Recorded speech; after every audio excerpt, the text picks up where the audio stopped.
Thomas Winters sighed as he saw his reflection in the bathroom mirror at the company, revealing deep dark circles, silent witnesses of sleepless nights and accumulated exhaustion. At 35 years old, he was the kind of man who went unnoticed in a crowd, medium height, brown hair beginning to thin, and a reserved smile that rarely widened. "Last meeting of the day," he murmured to himself, staring at his reflection as if seeking motivation from the depths of his own fatigue. The accounting firm where he had worked for 12 years was not exactly the place he had dreamed of in his youth, but it paid the bills and allowed him and Julie to maintain their modest home in the suburbs. However, in recent months, the overtime hours had multiplied. The promotion to department manager brought more responsibilities and the need to constantly prove his worth. The phone vibrated in his pocket. It was Julie. Thomas hesitated before answering, anticipating another argument about his arrival time or the overdue bills. "Hi, Julie," he responded with a controlled voice. "Thomas, I'm making dinner. Are you coming home now, or will you be late again?" Her voice didn't hide the accusatory tone, something that had become common in their conversations lately. "I have one last meeting," he replied, massaging his temple. "It shouldn't take more than an hour." The silence on the other end of the line weighed like lead. Thomas knew that silence. It was the sound of accumulated disappointment, of unmet expectations. "It's important, Julie. I promise to be there right after." How important have the last 10 nights been? How important was the wedding anniversary you forgot last month? She took a deep breath. "We need to talk, Thomas. We can't go on like this." The call ended before he could respond. Thomas remained still, his hand still holding the phone to his ear, as if he expected more words to emerge from the device. He knew Julie was right. They had married young, and their 10-year marriage was slowly disintegrating, eroded by routine, financial worries, and the emotional distance that was growing between them. In the meeting room, Thomas tried to focus on the numbers filling the spreadsheets in front of him, but his mind wandered to the conversation awaiting him at home. Julie, with her red hair and determined personality, was the same woman he had fallen in love with in college, but something had changed. He couldn't remember when affection turned into routine, when lively conversations gave way to practical dialogues about bills and commitments. The meeting went on longer than expected. When he finally managed to leave the office, the night sky was already dotted with stars, and a light rain was beginning to fall. Thomas sped down the main avenue, eager to get home and perhaps reclaim something they had lost. The streetlights reflected on the wet asphalt, creating a hypnotic glow.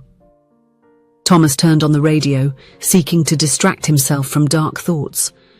An old song, one he used to sing with Julie at the beginning of their relationship, filled the car's interior. He smiled, feeling a pang of nostalgia. In this brief moment of distraction, he didn't notice the truck that was advancing through the intersection.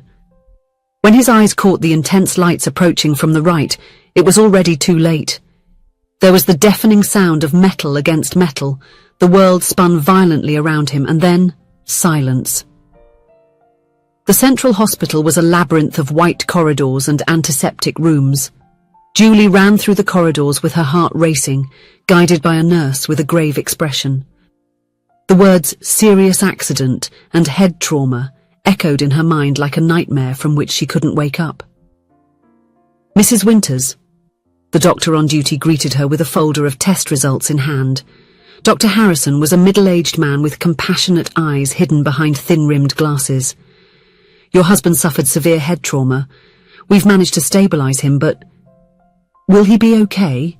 Julie interrupted, clinging to the edge of hope. The doctor adjusted his glasses, choosing his words carefully. "Mr. Winters's brain has suffered significant damage. He is in a coma, and we cannot predict when or if he will wake up. What I can say is that there is still consistent brain activity, which gives us some hope." The world seemed to crumble beneath Julie's feet. The hospital lights, once just bright, became blinding. The white walls appeared to close in around her. "I want to see him," she murmured, the words almost inaudible. In the ICU, Thomas was unrecognizable. Tubes and wires connected his motionless body to machines that beeped at regular intervals. The face that once showed signs of fatigue was now swollen and covered in bruises. Julie approached hesitantly, as if fearing that a mere touch might break him even more.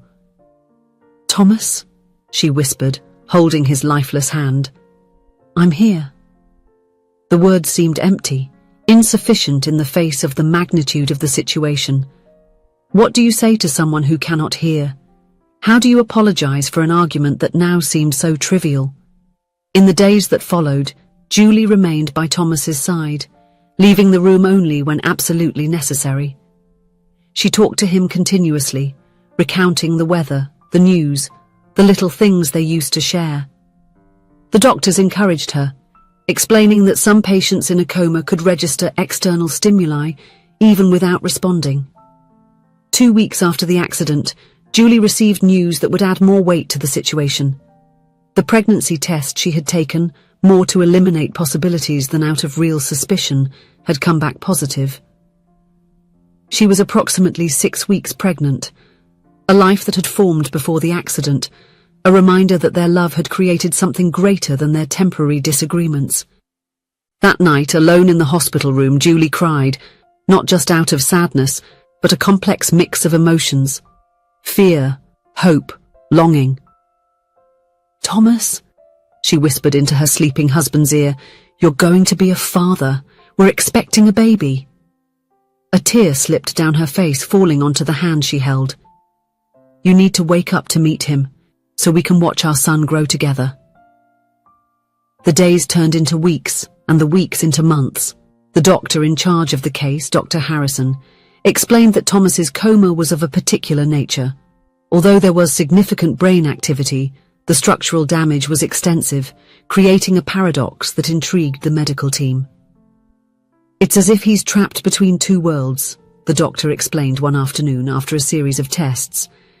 "There are moments when the brain patterns suggest he might be processing external information, but he cannot break through the barrier to consciousness." Julie clung to this hope like a castaway to a piece of wood in the open sea. She began reading to Thomas every day, news, books he liked, and most importantly, passages from the forgotten Bible that brought comfort and hope. She was not an especially religious woman before, but faith became her refuge, a place where she could lay her fears to rest and nurture her hope. Time, that strange builder and destroyer of worlds, followed its relentless course. Julie's belly grew, marking the weeks and months of waiting. She documented each moment, taking photos and telling Thomas about every medical appointment, every movement of the baby. "Did you feel that, Thomas?" she would ask, placing his hand on her belly when the baby moved. "It's our child saying hello to Dad." In the 7th month of pregnancy, Julie decorated a small space in the hospital room with family photos, colourful drawings, and a green plant that brought life to the sterile environment. The nursing staff, touched by her dedication, turned a blind eye to the small deviations from hospital rules. "I've never seen such devotion," an older nurse once commented. "You come every day, without fail." Julie smiled, tired but determined. He would do the same for me, and besides, I need to keep our son connected to his father. Samuel Thomas Winters was born on a rainy spring morning, weighing 3.5 kilograms and with a head of dark hair reminiscent of his father's. The day after the birth, Julie requested special permission to take the newborn to Thomas's room. "I want him to feel his son," she explained to Dr. Harrison, who after a brief hesitation agreed to the extraordinary visit. That afternoon, Julie placed little Samuel in the arms of his unconscious father, guiding his hands to touch the baby's delicate face. Silent tears streamed down her face as she narrated to Thomas every detail of the birth, the appearance of their son, the plans for the future. "He has your eyes, Thomas," she said softly, "and I am sure he will have your laughter too. Please, try to come back to us. Your son needs to know the wonderful father I know you will be." The years passed, inexorably. Samuel grew up, moving from his first uncertain steps to racing down the hospital corridors during visits. Julie never hid his father's condition from him, explaining in an age-appropriate way what had happened.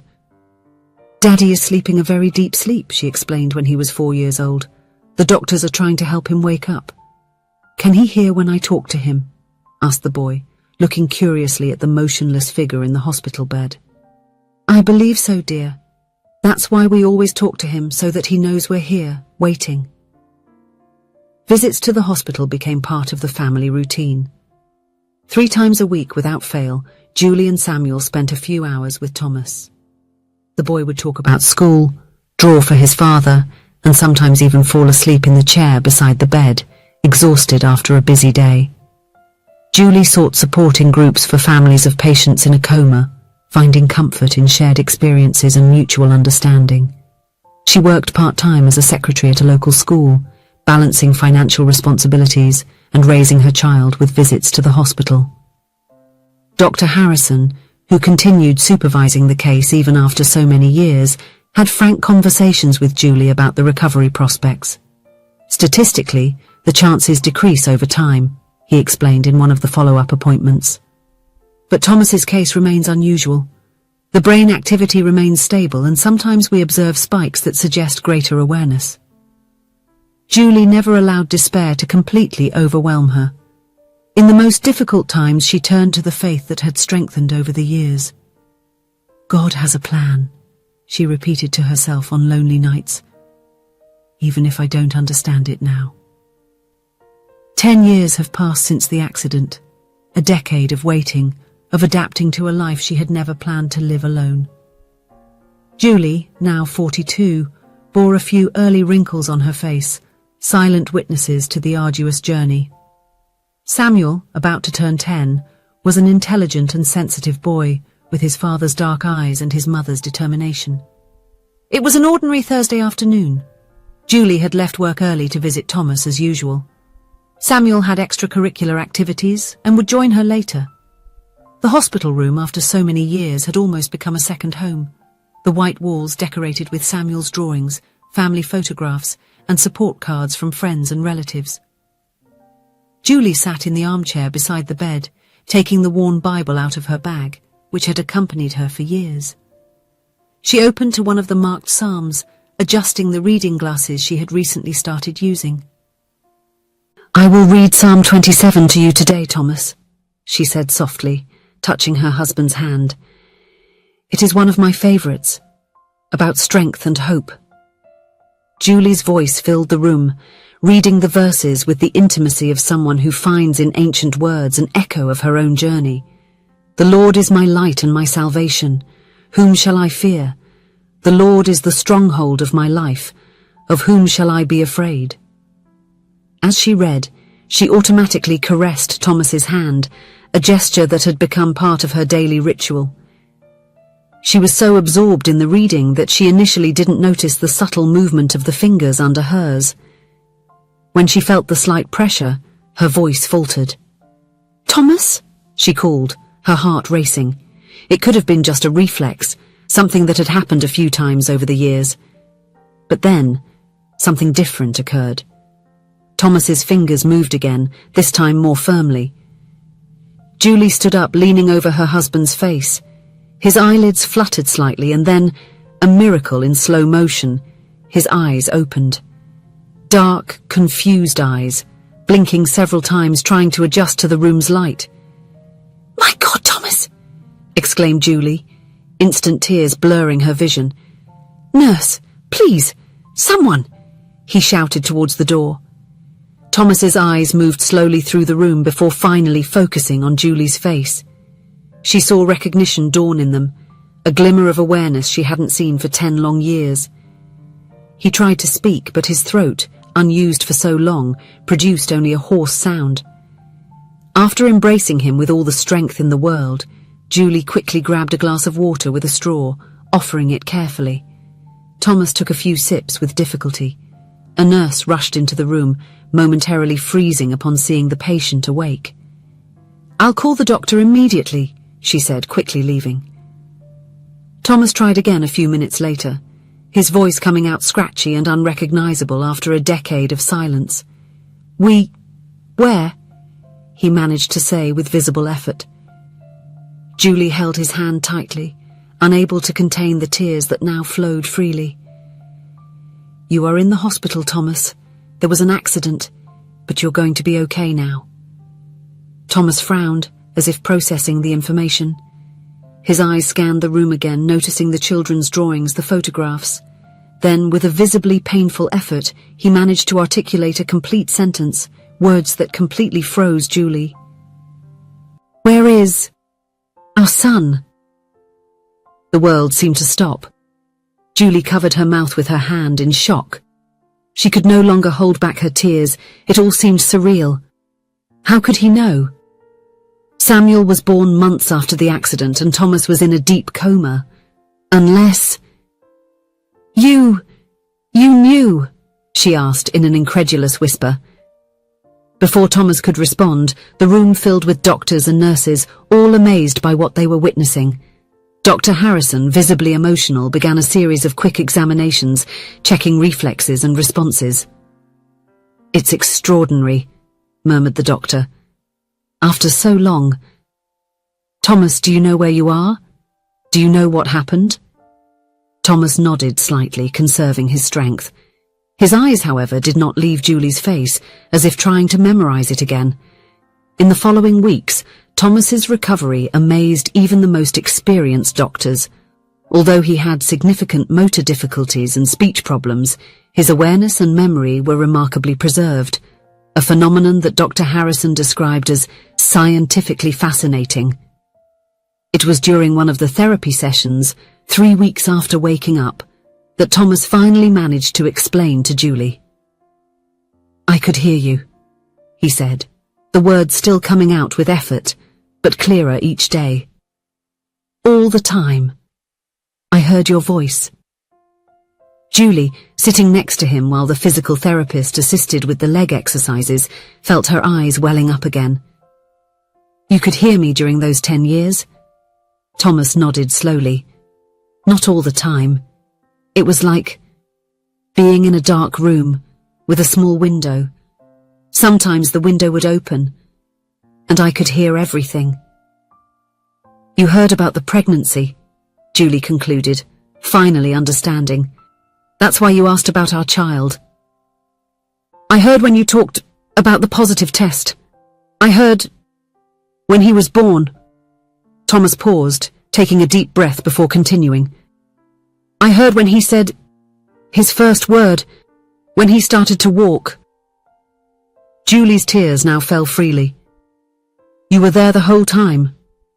Somehow, yes, I wanted to respond.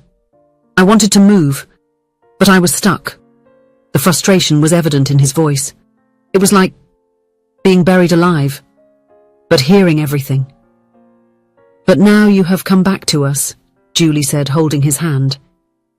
The first time Samuel saw his father awake was a moment that no one in the hospital could witness with dry eyes. The boy, warned by his mother that he would have a surprise, entered the room excitedly. When he saw Thomas sitting on the bed, conscious and smiling shyly, he stopped, petrified. Father? He murmured, uncertain. Thomas, tears streaming down his face, extended his trembling arms. Samuel. The boy ran, throwing himself into his father's arms with such force that Julie feared he might hurt Thomas, but he just embraced his son with all the strength that his atrophied muscles allowed, openly sobbing. I know you, said Thomas, his voice choked with emotion. I heard your voice grow, heard your stories, your laughter. Samuel looked at his father, amazed. You heard me this whole time? Yes, Thomas replied. Every word. The recovery was long and challenging. Thomas had to relearn how to perform basic tasks, facing the frustration of the physical limitations that the accident had left behind. His speech, although constantly improving, remained slower and at times hesitant. The medical team confirmed that he would likely need the wheelchair permanently. But none of that mattered to the Winters family. Together, they faced each challenge with the renewed strength of those who had come to know closely the meaning of waiting and faith. 6 months after the awakening, a special ceremony was held in the small chapel of the hospital, a moment of gratitude for what everyone considered a true miracle. Julie, Thomas and Samuel sat together in the front pew, surrounded by doctors, nurses and friends who had accompanied their journey. "If I've learned anything over these years," said Thomas in his emotional speech, the words carefully articulated, "it is that love is not limited to spoken words or visible gestures. Love survives silence, survives darkness, and sometimes what seems to be the end is just a new beginning." Julie, holding her husband's hand, knew that the road ahead would still be full of challenges.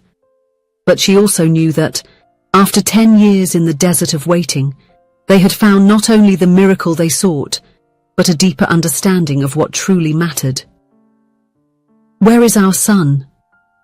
Thomas's first words after awakening became a daily reminder for her that even in life's darkest valleys we do not walk alone, and that sometimes silence is not absence but the deepest form of presence. If you enjoyed the story, please leave a comment with a rating from 1 to 5 to show how much you liked it. Also, watch the video that is now appearing on your screen. See you soon.